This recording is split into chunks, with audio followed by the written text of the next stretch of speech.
বগুড়া ৬ সদর আসনে দিন দিনই বাড়ছে নির্বাচনী উত্তাপ। বিএনপি চেয়ারম্যান তারেক রহমান নিজেই এই আসনে প্রার্থী হওয়ায় আসন্ন জাতীয় সংসদ নির্বাচনে বিশেষ গুরুত্ব পাচ্ছে এই আসনটি। তার বিপরীতে প্রতিদ্বন্দ্বী হিসেবে আলোচনায় রয়েছেন জামায়াতে ইসলামীর প্রার্থী মোহাম্মদ আবিদুর রহমান। বগুড়া থেকে এম এ রহিমের রিপোর্টে বিস্তারিত জানাচ্ছেন ইসরাত জাহান। আসন্ন নির্বাচনে বগুড়া ৬ সদর আসনে প্রতিদ্বন্দ্বিতা করছেন মোট ৫ জন প্রার্থী। তাদের মধ্যে রয়েছেন বাংলাদেশ ইসলামী আন্দোলনের আনম ও মামুনুর রশিদ, জেএসডির ওয়াকি আব্দুল্লাহ এবং বাম জোটের দিলরুবা নুরী। তবে নির্বাচনের অন্যতম আলোচিত এই আসনে মূল লড়াই হচ্ছে ধানের শীষ ও দাড়িপাল্লা প্রতীকের মধ্যে। বিএনপির প্রার্থী হিসেবে দলের চেয়ারম্যান তারেক রহমানের সরাসরি অংশগ্রহণে নেতাকর্মীদের মধ্যে দেখা গেছে বাড়তি উদ্দীপনা। পোস্টার নিষিদ্ধ থাকায় হ্যান্ডবিলই এখন প্রধান প্রচার মাধ্যম। প্রার্থী ও তাদের প্রতিনিধিরা বাড়ি বাড়ি গিয়ে ভোট চাইছেন। নির্বাচনী কৌশল হিসেবে গঠন করা হয়েছে কেন্দ্র কমিটি, গ্রাম কমিটি ও বিভিন্ন সাব কমিটি। গত মাসের ২৯ তারিখে দীর্ঘ ১৯ বছর পর বগুড়ায় তারেক রহমানের আগমন স্থানীয় নেতাকর্মী ও সাধারণ মানুষের মধ্যে নতুন আশার সঞ্চার করেছে। অন্যদিকে জামায়াতে ইসলামীর প্রার্থী মোহাম্মদ আবিদুর রহমানও পিছিয়ে নেই। নানা প্রতিশ্রুতি নিয়ে তিনিও চালাচ্ছেন জোর প্রচারণা।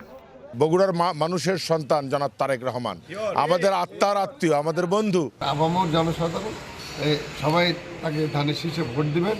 বাংলাদেশে যদি বিএনপি রাষ্ট্রীয় ক্ষমতায় আসে ইনশাআল্লাহ, তবে তারেক রহমানই হবে বাংলাদেশের প্রধানমন্ত্রী। যিনি ক্ষমতার জন্য নয়, দেশের ভবিষ্যতের জন্য কাজ করবেন, এলাকার উন্নয়নে কাজ করবেন, তাকেই ভোট দেওয়ার সিদ্ধান্ত সাধারণ ভোটারদের। বগুড়া উন্নয়নের কাজে যে উন্নয়ন করবে আমরা তাকেই ভোট দেব। আশা রাখতেছি একটি সামনের দিনে একটি পরিবর্তনের সরকার আমরা চাই। বাংলাদেশে যে সরকার নতুন উন্নয়ন করবে আমরা তাকেই চাই।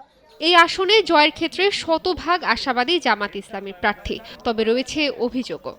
আমরা জনগণের ব্যাপক সাড়া পাচ্ছি আলহামদুলিল্লাহ। আমরা এখন পর্যন্ত বড় ধরনের কোনো বাধা পাইনি। তো বিভিন্ন জায়গায় আমাদের ভাইদেরকে ভয় দেখানো হচ্ছে, ভোটের পরে এই করা হবে সেই করা হবে। অতীতে বগুড়ার সংসদ সদস্য ছিলেন বেগম খালেদা জিয়া। তিনি অনুপস্থিত থাকলেও এবার এলাকার সন্তান হিসেবে বগুড়াবাসীর পাশে থাকতে চান তারেক রহমান। এলাকার সন্তান হিসেবে বা ভাই হিসেবে যে হিসেবেই বলি না কেন এখানে অনেকে অনেকগুলা দাবি দিয়ে গেছে। আপনারা সুযোগ দিন, ইনশাল্লাহ যতটুকু সম্ভব আল্লাহর রহমতে সরকার গঠন করলে ১২ তারিখে যতটুকু সম্ভব সে ব্যাপারে আমার মনে হয় না কারো চিন্তা করার প্রয়োজন আছে। সব মিলিয়ে বগুড়া ৬ সদর আসনে ভোটের মাঠে জমে উঠেছে হাড্ডাহাড্ডি লড়াই। এখন দেখার বিষয় ব্যালটের রায়ে শেষ পর্যন্ত কার হাতে যায় এই গুরুত্বপূর্ণ আসন। ইসরাত জাহান, নাগরিক।